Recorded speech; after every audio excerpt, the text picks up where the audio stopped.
kita bikin ternak baru. Karena kemarin Pak, sepertinya Itu keputusan gubernur. Hei, siapa ini? Saya perlu buka lama-lama nanti. Lu jangan cari satu kilo ya. Saya ini bukan gubernur biasa, saya datang sini capek. Bukan napas kau hantam, monyet kau.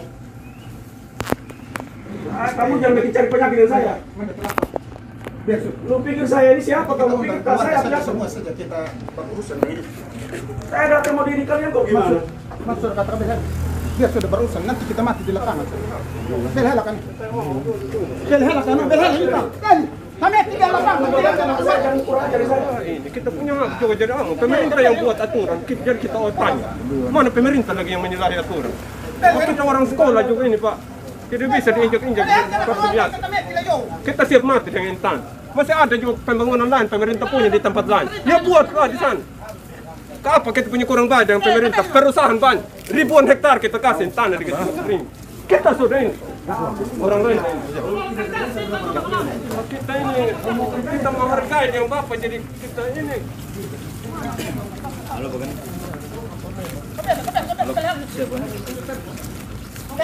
Susu di kabarnya. Kita keluar udah semua dilewat teman-teman.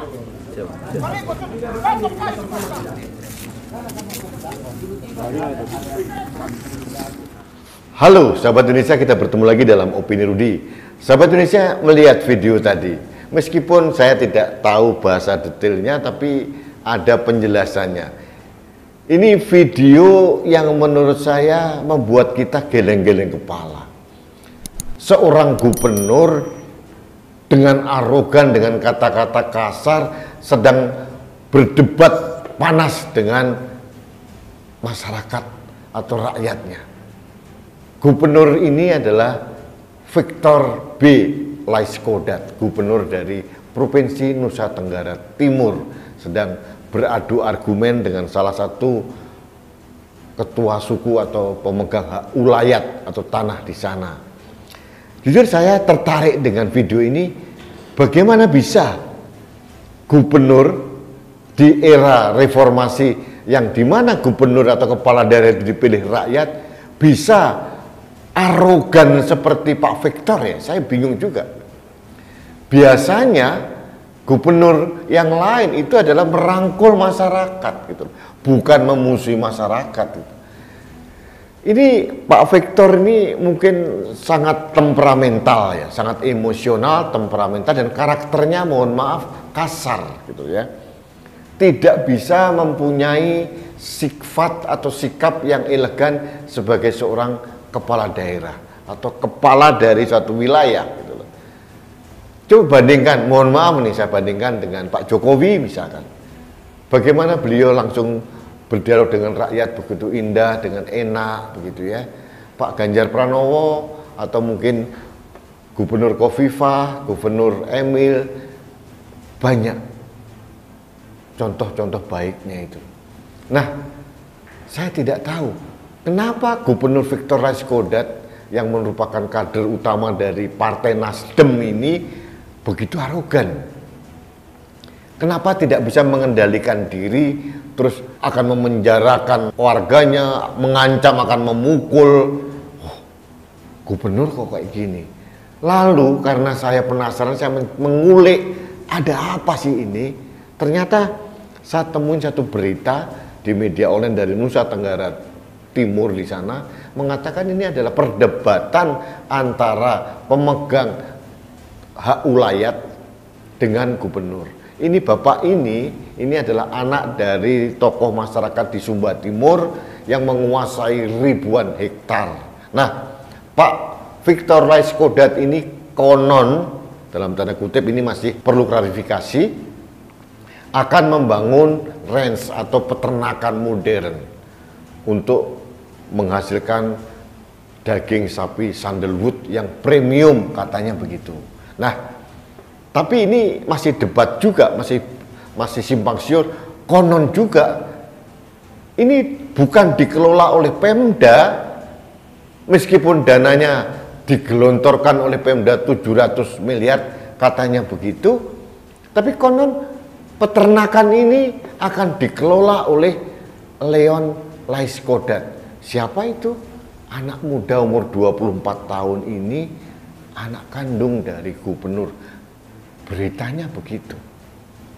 Nah, untuk itu saya mohon klarifikasi dari Pak Gubernur, dari Pemda atau siapapun, apakah informasi ini benar atau tidak. Kalau tidak, saya menyediakan diri untuk klarifikasi. Tapi kalau benar, memalukan sekali gitu. Mengapa seorang gubernur ngotot mengambil alih lahan warga untuk kepentingan pribadi tapi dibiayai oleh Pemda? Bapak tadi kalau dari video tadi kelihatan, oke, ini adalah tanah wilayah, tanah warisan orang tuanya, konon pernah diserahkan kepada Pemda untuk peternakan. Bapak ini hanya menanyakan mana surat penyerahannya ke Pemda, itu saja. Tapi direspon dengan sangat kasar oleh gubernur. Sangat kasar menurut saya. Malah kadang-kadang ada ucapan mau menampar katanya dengan bahasa lokal NTT. Bagi saya tidak penting. Aneh banget gubernur seperti ini. Mengancam mau menjara segala macam. Ini demokrasi macam apa di negeri ini kalau kepala daerah yang dipilih oleh rakyat arogan seperti ini? Ada dua hal yang ingin saya soroti. Yang pertama adalah cara komunikasi seorang pemimpin dengan rakyatnya. Ini harus diperbaiki Pak Victor. Karena apa? Ini bukan teladan yang baik. Pak Victor Laiskodat tidak sadar mungkin bahwa ini divideokan dan viral sampai ke istana, sampai kemana-mana. Karena apa?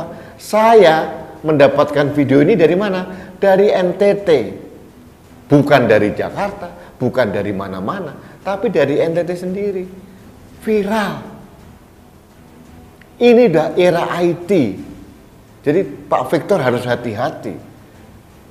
Yang kedua, Pak Victor harus mulai belajar membangun komunikasi publik dengan elegan dan menahan diri serta tidak menggunakan kata-kata kasar. Kalau Pak Victor mau dipilih lagi jadi gubernur, nah itu syaratnya. Jangan mentang-mentang, jangan arogan. Itu satu hal. Hal lain, Pak Victor harus mengklarifikasi. Apakah peternakan modern ini akan dikelola oleh anaknya Pak Victor yang bernama Leon Laiskodat dengan dana 700 miliar dari Pemda? Saya mohon klarifikasi, apakah benar atau tidak. Kalau benar, memalukan. Anggaran daerah, uang rakyat, uang negara diperuntukkan untuk keperluan pribadi. Saya akhirnya membandingkan dengan Pak Jokowi juga ya, waktu beliau jadi wali kota di Solo. Yang dilakukan pertama kali adalah dia minta kepada catering dari anaknya, waktu itu namanya Cili Pari, punyanya Gibran, tidak boleh menerima order dari Pemkot Solo. Anak-anaknya tidak boleh menerima proyek apapun dari Pemkot Solo. Sanak keluarganya pun demikian. Ya, seperti ini harusnya pemimpin. Bukan malah pemimpin yang menggelontorkan uang negara untuk anaknya. Ini yang harus Pak Victor Laiskodat jawab. Apalagi dengan cara merebut tanah hak wilayah dari orang lain. Negara yang diwakili oleh pemerintah daerah jangan sewenang-wenang lah, jangan mentang-mentang. Yang mempunyai hak otoritas tertinggi di negeri ini adalah rakyat. Kedaulatan tertinggi di tangan rakyat. Ini harus diingat oleh Pak Victor dan kepala daerah yang lain. Sahabat Indonesia, saya sengaja tidak menyebut nama dari bapak yang mempunyai hak wilayah itu untuk keselamatan beliau, karena konon katanya bapak ini mendapatkan banyak ancaman. Saya harus melindungi hak beliau. Jadi ada dua hal yang harus ingin saya sampaikan. Yang pertama, jelas Pak Victor tidak bisa mengelak tentang buruknya komunikasi publik Anda dengan rakyat. Ini sudah terang benderang. Nah, yang kedua, saya mohon klarifikasi dari Pak Gubernur, apakah benar Bapak akan merebut tanah ulayat untuk membangun peternakan yang akan dikelola oleh anak kandung Bapak yang bernama Leonas Kodat dengan uang dari APBD. Ini mohon klarifikasi Pak Victor. Penting supaya apa? Rakyat paham, tidak ada dusta di antara kita, tidak ada fitnah. Ini yang saya tawarkan. Baiklah sahabat Indonesia, demikian opini saya terkait menyikapi video yang beredar viral di media massa maupun di WA group tentang perilaku seorang gubernur, dan saya mencoba mengulik ada apa di balik video yang viral itu. Dan saya mendapatkan informasi dari lingkaran terdekat Pak Victor sendiri di NTT bahwa ada niat Pak Victor untuk mendirikan peternakan modern di Sumba Timur dengan menggunakan hak tanah ulayat punya warga yang belum jelas penyerahannya kepada Pemda untuk diserahkan dikelola oleh anak kandung Pak Victor yang bernama Leonas Kodat. Anggarannya digelontorkan dari Pemda 700 miliar. Ini berita yang saya terima dan saya mohon klarifikasi dari Pak Victor Laiskodat. Itu saja. Baik sahabat Indonesia, demikian opini saya terkait dengan video yang viral antara seorang gubernur yang sedang berantem mulut, berdebat seru dengan kata-kata yang kasar dari seorang gubernur kepada rakyatnya. Mudah-mudahan ini tidak terjadi untuk daerah-daerah lain. Ini penting saya ingatkan bahwa untuk menjaga Indonesia kita harus sadar jati diri kita sebagai bangsa. Bangsa yang ramah tamah, bangsa yang penuh dengan etika dan norma sopan santun. Itu ingin saya ingatkan. Nah, terakhir tetap saya mengingatkan kepada Anda, khususnya di Jakarta, paparan virus Corona semakin meningkat, apalagi ada varian baru Omikron, dan di daerah lain juga ada beberapa paparan baru. Kita tetap harus berhati-hati. Jangan pernah lupa menjalankan protokol kesehatan, salah satunya dengan menggunakan masker, karena masker saya melindungi Anda, masker Anda melindungi saya, masker kita melindungi Indonesia. Salam satu Indonesia, salam budaya Nusantara, salam toleransi, salam sehat untuk Indonesia. Saya Rudi S. Kamri.